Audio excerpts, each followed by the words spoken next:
This tiny piece of metal is almost twice as valuable as gold. It's palladium, a rare metal which has seen a spike in popularity and price nationwide, and in the process has created a new class of car thief. Thieves are still on the lookout for those catalytic converters in vehicles. As soaring demand creates a palladium crunch, the race is on to find a new alternative before the auto industry really ends up in a bind. So like this right here, it'd probably be worth $50 right now. Just the dust itself? Just the dust itself. It's really kind of crazy when you look at it. The most expensive dust I've ever touched. Palladium was first discovered by William Wollaston in 1803 and belongs to a group of metals known as platinum group elements, or PGEs. These elements are known for their high melting points, resistance to corrosion, and most notably, their great catalytic properties. When we want to control chemical reactions, a lot of times the problem is they're too slow. So a catalyst is remarkable at accelerating reactions. Paul Danhauer is a professor of chemical engineering at the University of Minnesota. He walked us through the basics of heterogeneous catalysis, or how a metal like palladium can speed up the reaction of a gas. We can actually take molecules and stick them to a surface. When they stick on the surface, they can rearrange very quickly. And then once they rearrange, they come back off. That surface that enables that rearrangement of molecules is called a catalyst. So it helps the reaction speed up, but it's not actually used in the reaction as a reactant or a product. Palladium has been used in cars since stricter emission standards were first introduced in 1975. It's built into a device called a catalytic converter, which tackles a bunch of toxic emissions all at once. So out of your engine, when it's operating, you have three things coming out that we don't want. Unburned fuel is one problem. Another one is carbon monoxide from fuel that hasn't been fully burned. And then the third one is when it takes in air, the nitrogen in the air will actually oxidize also and make NOx, which if it comes out of your car, will make acid rain.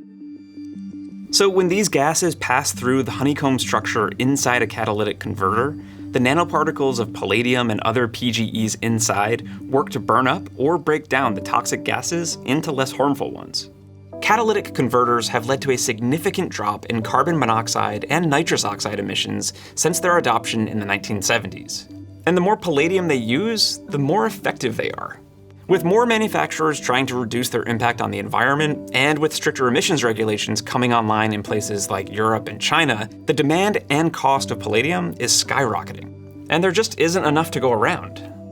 The US only mines around 14,000 kilograms of palladium each year, but uses over 90,000 kilograms annually.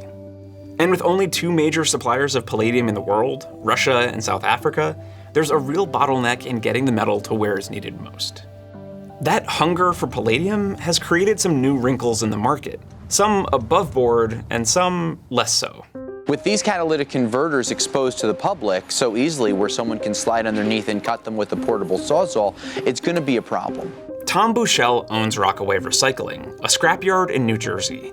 He buys hundreds of catalytic converters every single day from scrappers around the country, and eventually sends them off to be refined for their precious metals. This guy sent the whole muffler. So we got South Carolina, California, Tennessee, Wisconsin, Florida. Each catalytic converter could contain between 2 and 3 grams of palladium each.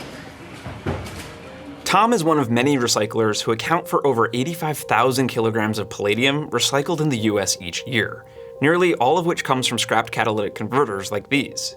It's the kind of business that grows when an industry is looking for every last available scrap of a precious metal. My risk has only increased over time. Yeah.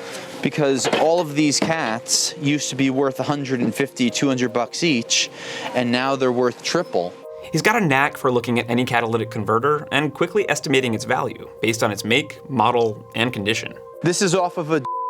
This is off of a. These are off of. So those are both down there? Yep. Okay. This is a. This is a $900 cat. Wow.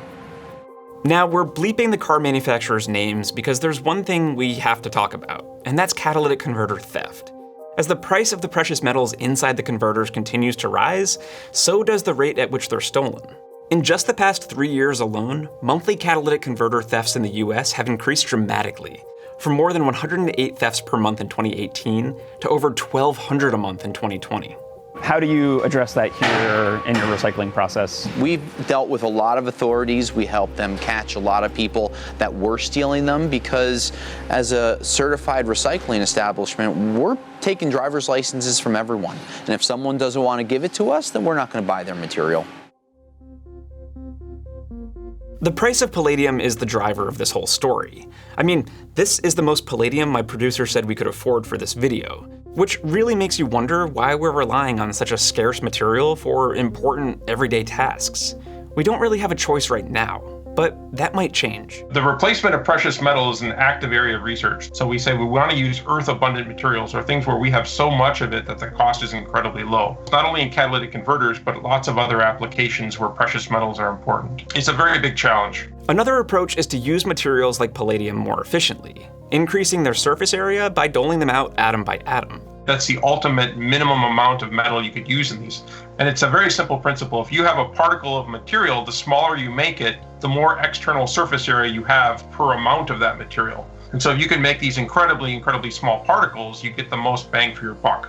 But engineering palladium at the atomic scale also comes with its own fresh challenges. A single atom is much less stable than a cluster, and that's much less stable than a bulk metal. So a lot of research is going into how we get a single atom of palladium or rhodium or platinum to stay in place and keep its functionality over a long period of time. It's a very exciting area of research.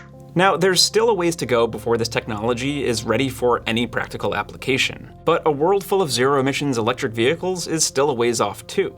So for now, if you own a gas-powered car, keep an eye on your catalytic converter, and don't get caught up in the palladium crime wave.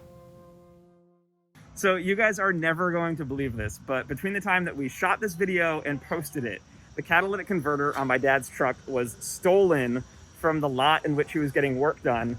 The thief hit 4 cars, his was one of them, so the threat is real.